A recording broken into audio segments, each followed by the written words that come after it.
WOWT. This is Heartland Focus. Welcome to Heartland Focus. I'm Tim Clark, your host. We have a great show planned for you tonight. Later on the show, joining me will be Joy Huber, Joy of Cancer with Joy. She will share her story and give us some tips on dealing with cancer. But first, we have in the studio Pastor. When we come back, joining me will be Joy Huber, Joy of Cancer with Joy. She will share tips on dealing with cancer with joy. And some may ask, is that really possible? And stay with us and you'll hear her story. We'll be right back. Welcome back to Heartland Focus. I have in the studio Joy Huber, a Joy of Cancer with Joy. Thank you for having me. Hey, welcome, Joy. Welcome. The name is so fitting. I can feel your energy just offline. Your smile. It really breathes that energy. I appreciate that. What is this Joy with cancer? What is that all about? Yeah, you know, I get that question a lot because I'm dealing with newly diagnosed cancer patients, and the statistics these days are just crazy. Statistics tell us 1 in 2 men and 1 in 3 women will face cancer at some point in their life. Yeah. 1.5 million people are diagnosed with cancer annually, just right here in the United States. So I'm working with the newly diagnosed, those currently going through treatment, and their caregivers.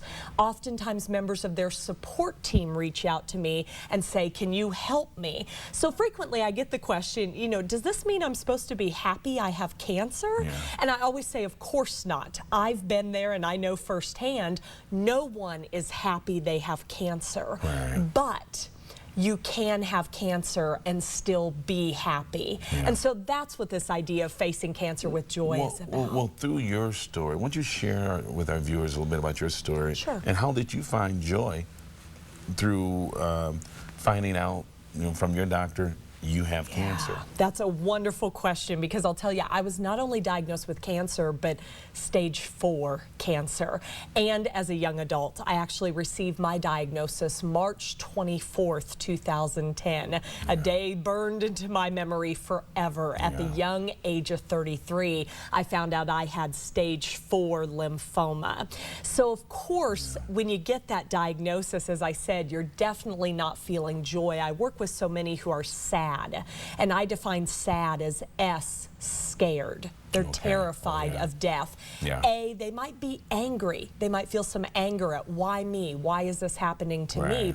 And D, sometimes people are depressed. So that's really something that motivated me to write this book and to found Cancer with Joy, is to help people get unstuck. Yeah. And really, I'm generally a very positive person, but one thing that motivated me is I recognized pretty quickly, hey, I have a choice, you know, as we all do. That's a choice, when we're presented with any obstacle in life. You know, a cancer diagnosis is an event in our life, but then we choose our response, and that ultimately dictates the outcome. And I'll tell you, I speak at a lot of hospitals and cancer treatment centers. I'm asked to bring this message to a lot of churches, since it's such a positive take on a devastating thing. And I always ask folks in the audience, hey, how many of you think it hurt me to face cancer with joy and find the humor and use positivity? And people go, well, no, it certainly couldn't hurt. And I go, how many of you think it might have helped me? And all the hands go up. So if we can face cancer with joy, mind over matter, it can make a difference. And I think joy, it really is about how do you trigger and how do you find that joy with adversities or such difficult situations, especially when someone tells you that you have cancer. We have some graphics that you provided us with some of your fashion, you know, as you found your joy through you know, the things that you know, your hair. And so why don't you talk us through a little bit of what they see on the screen there. Oh, I love sharing this story when I speak. Groups love it. Well, I had shoulder-length hair at diagnosis, and within about 6 weeks, I was bald. Now, that's incredibly difficult for men, but especially for women, I think, to go through that hair loss. So here you see me as a redhead, and what we did is we went online. We ordered a bunch of wigs through the American Cancer Society, and I thought, hey, let's just have fun right now. Let's try out different looks. So short hair, long long hair. My mom took pictures. You can see I'm proudly modeling a Nebraska Huskers sweatshirt here as a native. Huskers. Exactly. Go Big Red. Okay. And so we took pictures, and I would say you can see a variety of them here. Oh, yeah, here I like that one there. Yeah. Oh, yeah, that look was really cute where I'm wearing a hat. And then we had some with me with a shorter hair as well. And here's what's fun. We put all these pictures on Facebook. We got my friends involved. I had an online fashion show. My friends liked and they commented and they helped me choose the best looks for the summer of 2010. Yeah. So, I mean, I can just, oh, okay, that's right there, the very shortest one. I'll tell you, that was really cool, in particular in a hot Nebraska summer. So it just became incredibly easy for me to change up my look, and that really helped me face hair loss from cancer with joy, truly, and it made the very best of what could have been a really devastating, depressing situation. Yeah, and I just, you know, in terms of just this interview, Joy, I can just feel your energy. Thank you. But I tell you, but when you some of your tips, we'll talk in the next segment about some of your tips, but it has to be pretty devastating to try to help someone through a process of hearing that type of news, and then to really reach deep down and find joy. Right. And because joy, laughter, smile, all that energy, positive energy, it is a healing. I mean, it has a way of healing, and to help through difficult times. Absolutely. And so, as you look at some of those challenges, just you personally, what you went through, how long did it take you to really find that hey, I got to turn this thing around? You know, I was pretty quickly able to turn it around, and so that's where I want to speak to the newly diagnosed and bring joy to them as soon as possible. Now, in one chapter of the book, I speak about a dozen suggested or recommended do's and don'ts at diagnosis, and I know we'll get into some of those tips in the web resources, but one thing I tell people is do get mad, sad, bitter, and depressed. You need to work through those emotions. Absolutely, you're naturally feeling. Cancer with Joy just says don't stay stuck there. How do you get unstuck as you go throughout the process? All right, All right, we're going to need to take a short break, and when we come back, well, just when or if you ever hear those 3 words from your doctor, you have cancer. Stay with us for tips on things you should do and things you should not do. And we'll hear from Joy Huber in terms of some of those tips. So stay with us, and we'll be right back. I have in the studio with me Joy Huber, Joy of Cancer with Joy. Joy, I love your name, Joy, because sometimes people have names, but you have a name that's so strong, Joy, and you're all about joy. I love it. Your smile, your energy, I love it.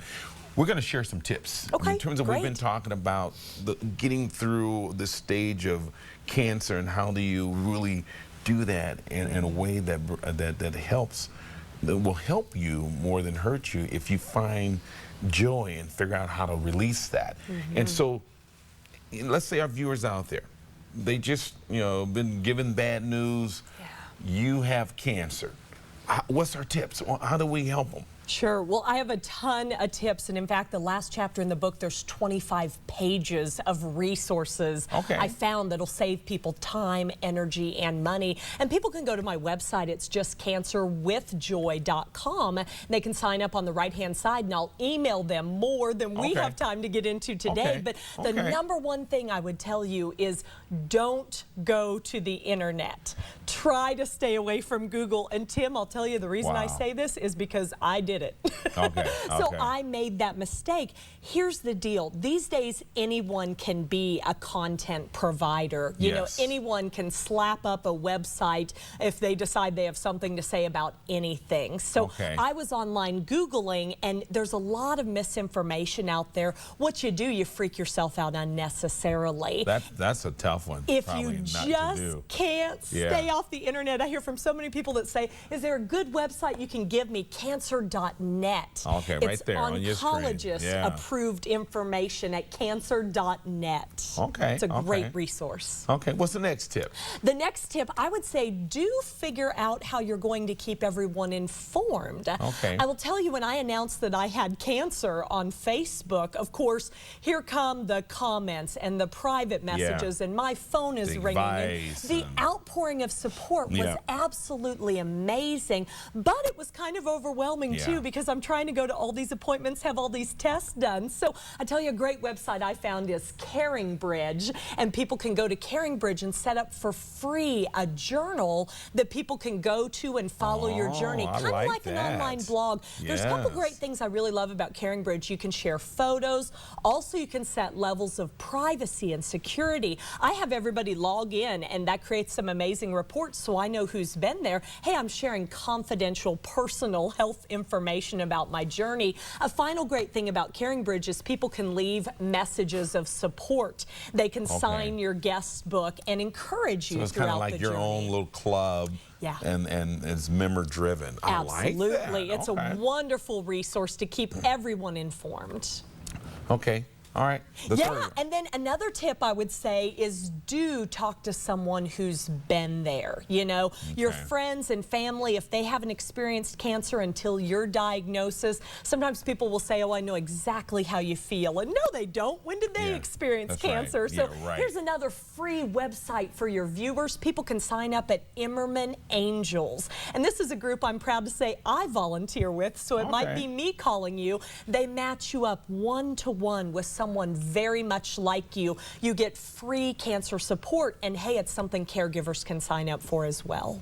Wow, that is awesome. Yes. That's great, Joy. Hopefully this was helpful to our viewers. I hope those so. are three very smart tips, and you have 25 in your book, right? Yes, I have 25 pages of resources, so actually close to like 80 or 100. Just tons of websites I found. You know, when people are facing cancer, they don't have time to be out there searching. So I save them all that time and energy looking, and a lot of things that'll save them money too. Okay. Your book. Tell us about your book. How can people get your book? I know we have it right here. The book is brand new. It just came out earlier this year, and so it's available pretty much everywhere. People can get it on Amazon. You can go to cancerwithjoy.com and order an autographed copy. And if you email me, joy@cancerwithjoy.com, I'll be happy to write a personalized message just for WOWT viewers. So if you're supporting someone facing cancer, I'll write a personal message and then autograph the book. Order it at cancerwithjoy.com. Okay. So any upcoming speaking engagements or where folks can kind of come and see you? Yes. In fact, right now, September and October are huge months. September, Childhood Cancer Awareness Month. October, Breast Cancer Awareness Month. I love your pink you've got on. I'll be down at the Beatrice Hospital. Down in Beatrice. I'll be down at the Beatrice Hospital October 16th, keynoting an event that evening in conjunction with Breast Cancer Awareness Month. And people can contact me at my website to schedule me to speak as well. Yeah, that's great, Joy. And as we shared just only 3 tips with our viewers. What do you find as you counsel and you're talking with people with cancer the most challenging? I would really say getting them unstuck, because of course, like I said, when people get that diagnosis, they tend to spiral downward. And I've been to the University of Nebraska Medical Center to see some of the fine professionals here, and you look around the room and most people are facing cancer without joy, but no one wants to. So I'd say the big challenge, you know, we've got the medical and the science professionals. The big challenge is people want to connect with someone who's been there, who gets it, and who can help them face cancer with joy too. Yeah. Well, Joy, you have brought joy to Heartland Focus. I try. And hopefully our viewers can feel that energy as well. And thank you. I wish you the very, very best with your book. Thank you so much for having me on. And your outreach and helping individuals with cancer. Thank you. I appreciate it. I appreciate you having me today. Thanks. Thank you. Hey, well, that's all for this episode of Heartland Focus. You can see on the screen many ways that you can reach me. If you have any ideas for upcoming editions of Heartland Focus, please feel free to call or email. You can tweet, you can Facebook, all those various ways in terms of reaching us. Make today the beginning of your best year yet. Take the time to do something special and unique for someone that's in your life that will make a difference for them. I'm your host, Tim Clark. Until next time, be good to yourself. Thank you, Joy.